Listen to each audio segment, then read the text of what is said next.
In this video note, we shall be using a version of the auction project from a previous chapter to investigate the use of static variables. We shall assume that you are already familiar with the auction project, although we shall include a little background for the purpose of this note. In the auction project, items are sold as lots. Each lot object is assigned an individual number when an item is entered into a particular auction. The number is assigned by the auction object when a lot object is created. Using its next lot number field, an auction object numbers lots sequentially, starting at 1. What this means, of course, is that each auction object numbers lots with the same numbers as every other auction object. While this model works well in traditional physical auctions, it might not work quite so well for online auctions. Because of the need for traceability and accountability, a better model is to have every lot that is ever sold assigned a unique lot number that is not shared with any other item. How can we achieve that in Java? One way would be to have the lot objects themselves keep track of the next number to be assigned. It would not then be passed in as a parameter to the lot constructor. But how can a new lot object know what other numbers have already been used? The solution is to record this information in the lot class rather than any individual object. That's exactly the role that static variables fulfill. A static variable belongs not to an object, but to a class. All objects of a class that defines a static variable have access to that static variable, so it is in effect a shared variable. An important point about static variables is that they exist within the class even if no objects of that class have been created yet. Because static variables belong to the class, they are not initialized in a constructor. Rather, if their value is known at compile time, then they are typically initialized at their point of declaration.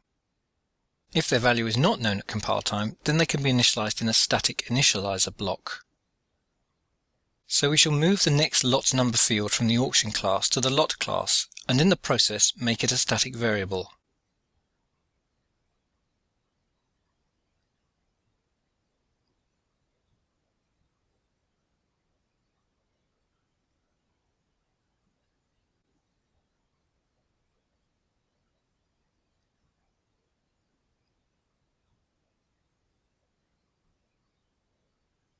Notice that we still declare this field as private because we don't particularly wish to expose it to other classes.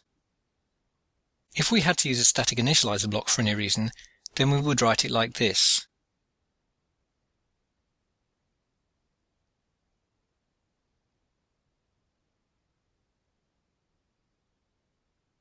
However, that isn't necessary in this particular case.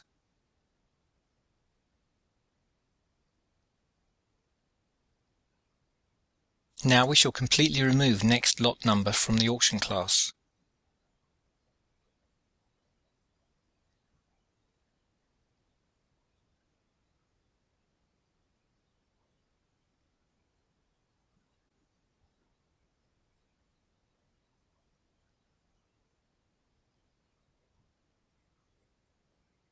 Now we must complete the changes in lot.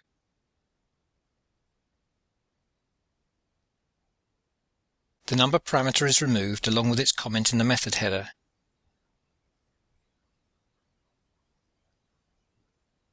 The constructor is able to access the class variable, so we will do that to give the new lot a number. And now the key part is working out how to ensure that the same number is not assigned to another lot. That part is simple, because we just have to increment the value of next lot number.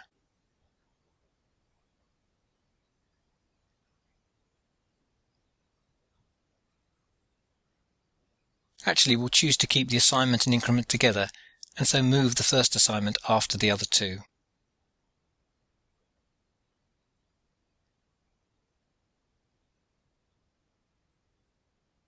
Because the class variable is the same one for every lot, the next lot to be created will be accessing next lot number with its updated value. Hence, each lot is assigned the next unique value in sequence.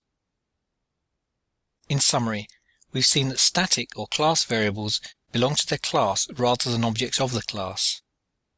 A static variable exists even if no objects of that class have been created. All instances of the class access the same class variables, so any changes to a class variable by one instance will be shared between them.